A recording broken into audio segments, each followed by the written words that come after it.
akademisi, seorang politisi, seorang ulama yang jarang profesi-profesi seperti itu ada pada diri seseorang.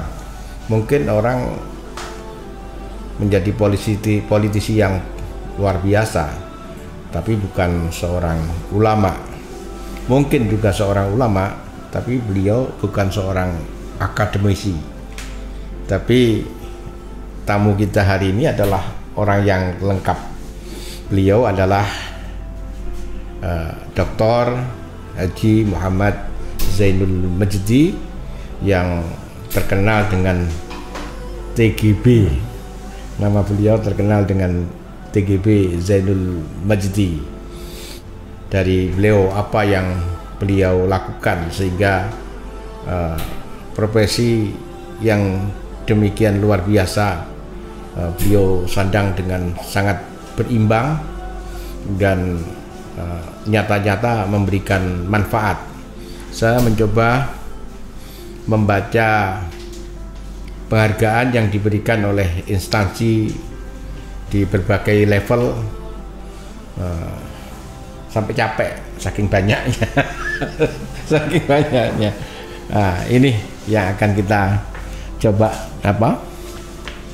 tanyakan kepada beliau. Assalamualaikum warahmatullahi wabarakatuh. Waalaikumsalam warahmatullahi wabarakatuh. Pak Kiai Haji Nur Kholis Misbah. Terima kasih. Saya hormati. Alhamdulillah. Sehat-sehat Pak Kiai. Alhamdulillah. Jenengan gimana? Alhamdulillah. Alhamdulillah. Terima kasih rawuh di pesantren modern Al-Amanah. Sama-sama. Sekaligus kesyukuran, kebahagiaan juga bersama-sama keluarga besar Al-Amanah. Sekaligus mohon maaf barangkali kami tidak bisa memberikan hormat yang layak. Enggak. lebih dari seharusnya. Yai, ini pemirsa kita ini santri, wali santri dan umat Islam, maka panggilannya tidak guys, tapi santri, wali santri dan pemirsa. Kalau biasanya pemirsanya umum biasanya hai guys. Saya juga ngerti apa arti guys. Ada beberapa yang saya tanya. Yang pertama, prestasi yang demikian gemilang sehingga bukan hanya masyarakat Lombok yang mengagumi, yang melihat itu, tapi saya pikir masyarakat di seluruh Indonesia juga sedang melihat prestasi yang demikian gemilang. Kan tidak ujuk-ujuk, mesti ada nasabnya, mesti ada proses perjalanannya. Yang ingin saya tanyakan yang pertama, bagaimana pola asuh ayah dan bunda dulu sampai panjenengan memiliki spirit yang luar biasa. Konon sekolah di Al-Azhar itu kalau S1 mungkin tidak seberapa sulit, tapi kalau S2, S3 katanya sangat sulit, dan itu membutuhkan otot ganda, saraf ganda untuk bisa menyelesaikan S3. Dan beliau panjenengan S3 dalam summa cum laude, ini yang luar biasa. Yang kedua adalah bagaimana sejarah pendidikan panjenengan. Yang ketiga, aktivitas sosial politik tentu saja. Yang pertama dulu, pola asuh bapak dan ibu dulu seperti apa ini? Iya, terima kasih Pak Kiai. Bismillahirrahmanirrahim. Assalamualaikum warahmatullahi wabarakatuh. Waalaikumsalam. Alhamdulillah, wassalatu wassalamu ala rasulillah wa ala alihi wa sahbihi wa man walah ma ba'du. Para santri ananda semua yang saya cintai, saya banggakan, para wali santri yang saya muliakan, dan pemirsa kaum muslimin dimanapun berada yang menyaksikan tayangan ini yang insyaallah berkah. Pertama, tentu terima kasih Pak Kiai atas penerimaan, atas undangan, atas semua jamuannya, termasuk sarapan dan makan siang yang lezat tadi, alhamdulillah. Dan yang paling saya senang dan syukur adalah menyaksikan para santri Al-Amanah yang telah menuntaskan 30 juz hafalan Al-Quran. Ini menurut saya, sebelum saya menjawab Pak Kiai tadi ini menurut saya sesungguhnya bukti Pak Kiai bahwa Al-Quran itu tidak memberatkan, tapi Al-Quran itu justru melapangkan.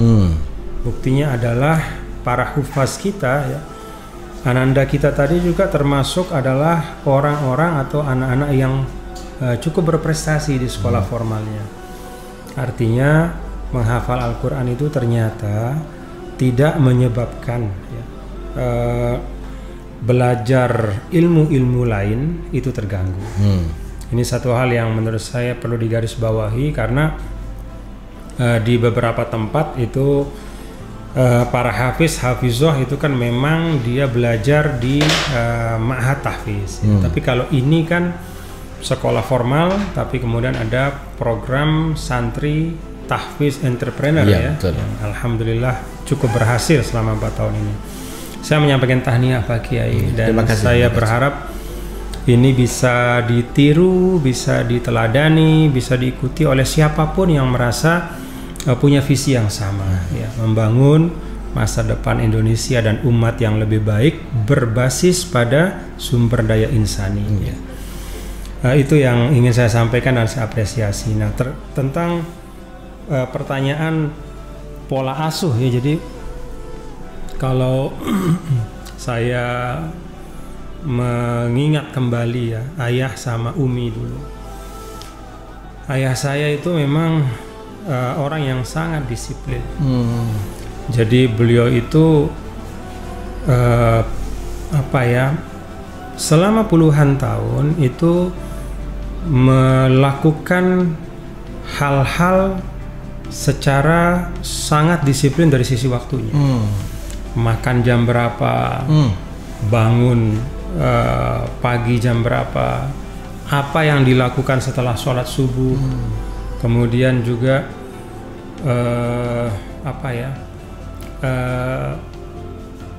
antara maghrib dan isya itu sudah tidak ada negosiasi lagi ya.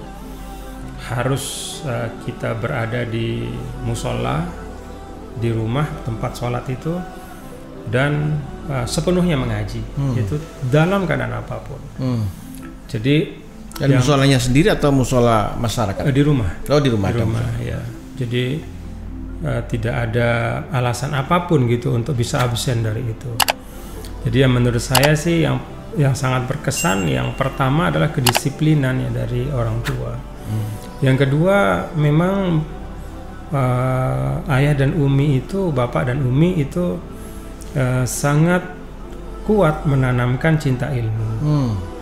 Jadi ayah itu kebetulan dulu birokrat, birokrat yang termasuk paling senior di pemerintahan provinsi, tapi memang tidak pernah mengenalkan hal-hal yang sifatnya materi kepada kami. Ya kalau misalnya beliau ingin berorientasi materi mungkin tidak susah untuk beliau ya, tapi beliau tidak gitu. Dan itu terbukti juga ya setelah beliau wafat. Ya tidak ada warisan macam-macam kepada kami gitu, cuman rumah aja gitu yang ditempati gitu. Jadi cinta pada ilmu itu yang saya dapatkan ya dari ayah dan umi. Bapak ayah wafat jenengan di usia? Ayah wafat itu 6 tahun yang lalu. Oh baru. Usia 88 tahun. Oh, ketika anak-anak sudah selesai ya? Sudah selesai. Saya pada waktu itu kebetulan masa perkhidmatan kedua sebagai gubernur. Jadi periode kedua. Jadi beliau menyaksikan, alhamdulillah, dan itu saya syukuri anak-anaknya bisa tumbuh kembang dengan baik. Jadi itu yang kedua, cinta pada ilmu. Yang ketiga memang memberikan teladan di dalam istiqomah beribadah. Jadi ayah dan umi itu untuk subuh, maghrib, isya ya, itu tidak boleh tidak ya, harus berjamaah bersama. Semua tanpa kecuali. Nah zuhur asar itu kan bapak masih di kantor ya, umi juga masih ngajar. Jadi saya sholat sama adik-adik sama kakak di rumah. Tapi kalau subuh, maghrib, isya itu harus dan tetap. Kemudian mulazamah beliau untuk setiap malam itu membaca surah Yasin bersama-sama dengan kami setelah maghrib. Jadi ya dalam keadaan beliau banyak sekali kesibukan, tapi konsisten, dan itu dilakukan berpuluh-puluh tahun. Ya. Tidak ada putusnya dalam keadaan apapun. Jadi itu yang saya dapatkan 3 hal ya. Yang pertama disiplin, kemudian kedua cinta pada ilmu, dan yang ketiga itu mulazamah pada ya kalau punya wirid walaupun nggak banyak tapi tetap gitu. Jadi konsistensi. Jadi sedikit tidak yaitu mewarnai Pak Kiai ya, dan mempengaruhi saya ketika tumbuh gitu, dan ya saya berusaha membawa itu sampai sekarang. Jadi menjadi semacam fondasi bagi perjalanan selanjutnya ya. Terus kemudian pendidikan sampai di Al-Azhar tentu. Saya SD dulu, saya dulu SD-nya dasarnya itu bukan di pesantren. Jadi walaupun kakek almarhumlah kan membangun pesantren besar, tapi pilihan dari orang tua itu SD dulu gitu. Mungkin hikmahnya supaya bisa punya pengalaman pembanding juga gitu. SD dulu. Kemudian setelah itu baru kemudian saya muallimin di Pancor, di Darun Nahdlatain. Saya muallimin itu 5 tahun, lalu saya ma'had 1 tahun. Setelah itu langsung ke Kairo. Ke Kairo 91, selesai 95, lalu selesai master 2000. Lalu saya sempat vakum penulisan saya karena tahun 2004 saya DPR RI, 2008 saya diberi amanah sebagai gubernur. Nah, tapi saat itu saya sadar gitu bahwa kan saya sempat gini Pak Kiai, saya sempat hampir berhenti untuk S3. Ya, karena kan Al-Azhar seperti itu kan. Sedangkan saya kan gubernur. Jadi saya bolak-balik sekuat apapun saya kan nggak sanggup juga. Tapi ada satu hal Pak Kiai yang membuat saya pada waktu itu memaksa diri saya untuk menyelesaikan S3. Saya tidak ingin Pak Kiai kelak anak-anak saya mengatakan, ternyata Bapak putus belajarnya gara-gara politik. Bapak ternyata karena jadi pejabat nggak tuntas tolabul ilmnya. Hanya itu Pak Kiai yang membuat saya pasang azimah ya, pasang niat dan komitmen saya harus selesai. Dan ya ternyata bisa, alhamdulillah. Saya selesai 2010, doktor saya alhamdulillah dengan martabah syaraf al-ula yang imtiaz ya.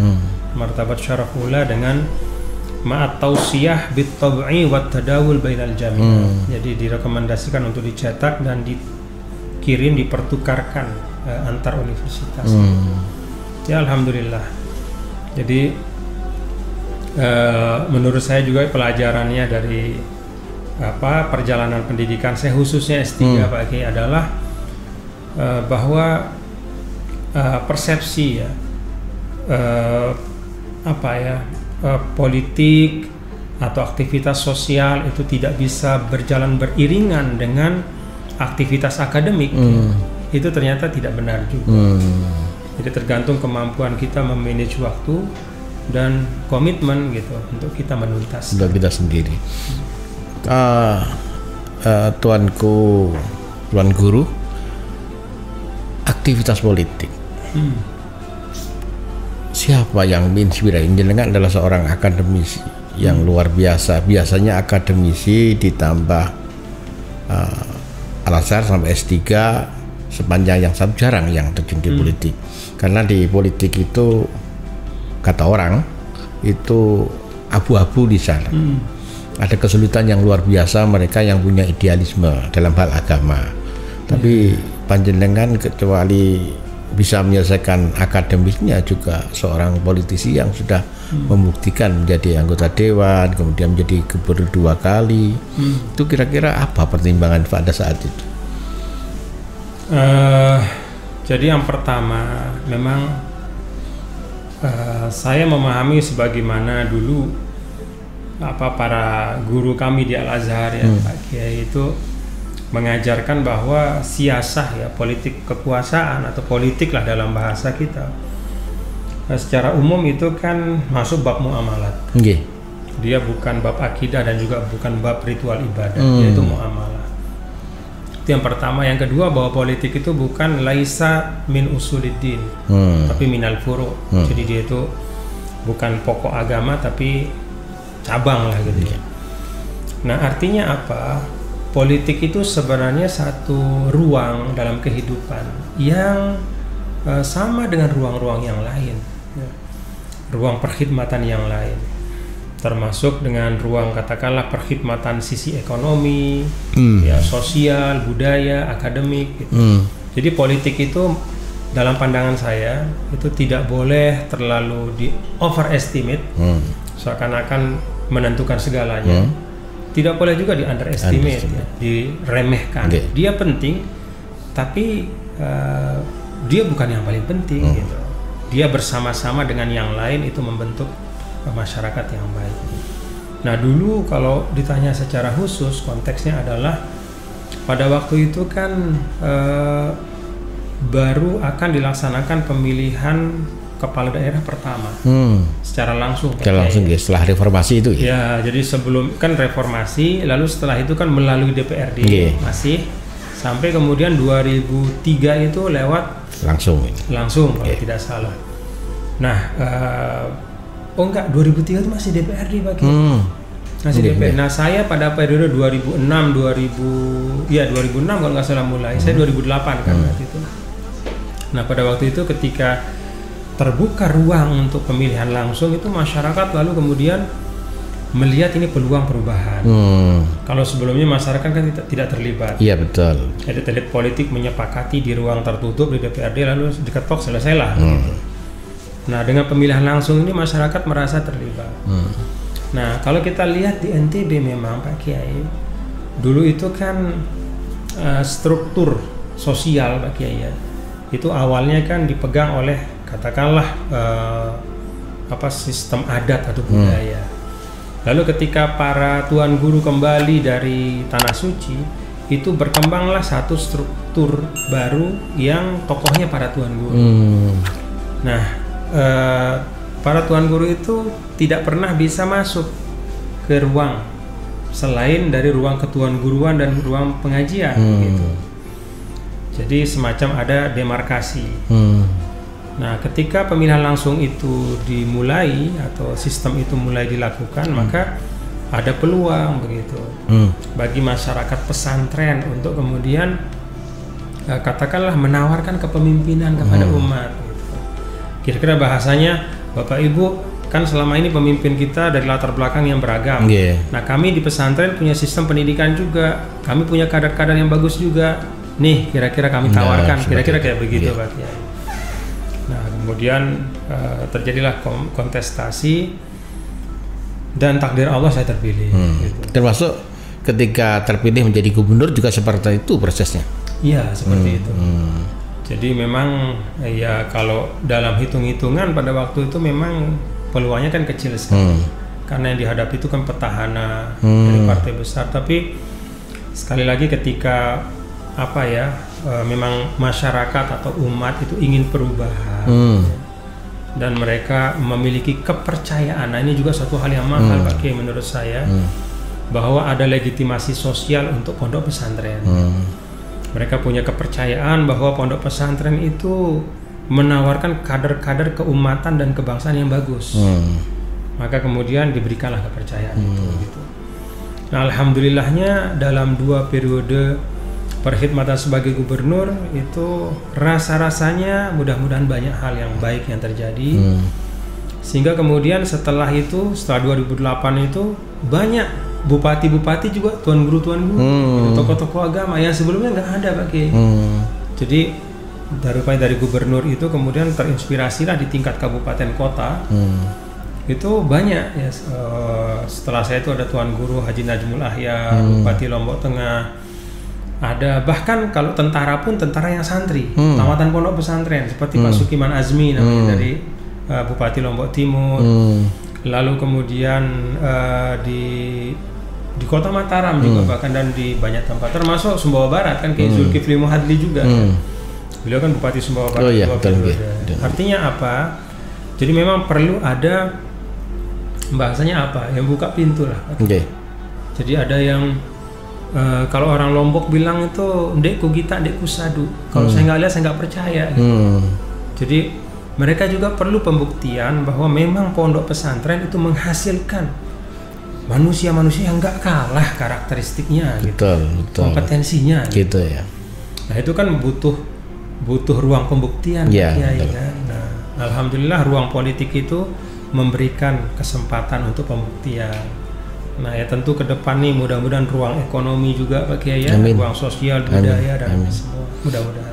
Persoalannya ketika dengan demikian luar biasa di keanggotaan dewan, kemudian di gubernur dengan prestasi yang tidak semua gubernur bisa mencapainya, dengan penghargaan yang luar biasa, mendadak seperti talak 3 ini dengan politik.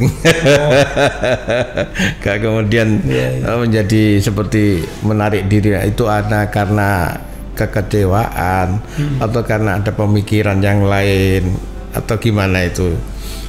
Sebenarnya kalau dari hitungan waktu kan saya selesainya 2018 baik dulu.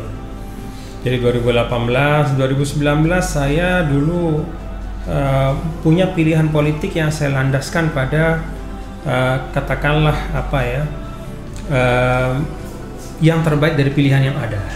Maka saya waktu itu ya mungkin Pak Ki juga sudah dengar ya, saya ikut bersama memperjuangkan lah untuk kepemimpinan beliau Pak Jokowi yang kedua bersama dengan banyak sekali elemen. Saya melihat bahwa ya ini perlu dilanjutkan lah gitu, karena untuk tingkat provinsi saja saya merasakan betul bahwa satu periode itu nggak cukup gitu. Betul. Daripada kepotong-potong ya tuntasin aja gitu. Nah jadi 2019 saya masih ikut dalam katakan aktivitas politik secara politik secara langsung lah gitu, politik praktis lah. Tapi memang setelah 2019 saya mencoba untuk lebih bukan menarik diri Pak Ki, tapi apa ya, menyampaikan pesan-pesan politik tapi dalam konteks lebih pada tatanan nilai. Jadi karena saya melihat kan ekses dari 2019 itu pembelahannya kan nggak habis-habis. Betul. Jadi ini kita termasuk di Lombok juga ya. Oh iya keras Pak Ki. Sampai ada suami talak istrinya, kakak nggak negur adiknya, orang tua macam-macam lah begitu. Jadi pembelahan itu udah luar biasa. Nah karena itu menurut saya jauh lebih efektif dalam masa seperti ini untuk merekonsiliasi ya, supaya kita ini ya sudahlah kita kembali menyatu sebagai satu bangsa. Caranya adalah dengan tetap melakukan aktivitas-aktivitas yang di situ ada katakanlah ada muatan politiknya, tetapi lebih kepada nilai-nilai politik. Jadi intinya kan saya ketika pasca 2019 itu misalnya banyak menyampaikan tentang apa namanya ya katakanlah ya seluruh ikhtiar politik kita itu kan muaranya harus penguatan Indonesia, penguatan kita sebagai bangsa. Jadi kalau aktivitas politik kita ini melemahkan ikatan kita sebagai bangsa, berarti aktivitas ini salah, harus kita koreksi. Bagaimana mengoreksinya? Ya menurut saya kita kembalikan nilai-nilai agama. Makanya saya kan agak sering bicara tentang misalnya apa yang disampaikan oleh Imam Mawardi ya, tentang Dinun Muto, Sultanun Qahir ya, dan kemudian Adlun Syamil, Amnun Am, ya, Amalun Fasih. Ya. Jadi lebih kepada tataran nilai gitu, bahwa ya kalau kita mau maju bersama ya Sultanun Qahir, kepemimpinannya harus kita hormati ya, tanpa kehilangan kritisisme. Kemudian Dinun Muttaba, ya nilai-nilai agama juga harus dijaga. Jangan kemudian misalnya kita mau membangun tapi ada nada-nada Islamfobia, misalnya kan akhirnya kita repot sebagai bangsa gitu. Jadi lebih pada tataran itu Pak Kiai. Ya. Islam di Indonesia ini mayoritas ya, tuanku, ya, mayoritas. Kemudian ada sebagian saudara kita yang mencoba seharusnya negara ini didasari oleh Islam, dalam tanda kutip mungkin khilafah. Nah ini ternyata terus berkembang, walaupun sekarang di beberapa organisasi keagamaan yang orientasinya ke sana sudah dilarang, tapi bisik-bisik tetangga ini rame.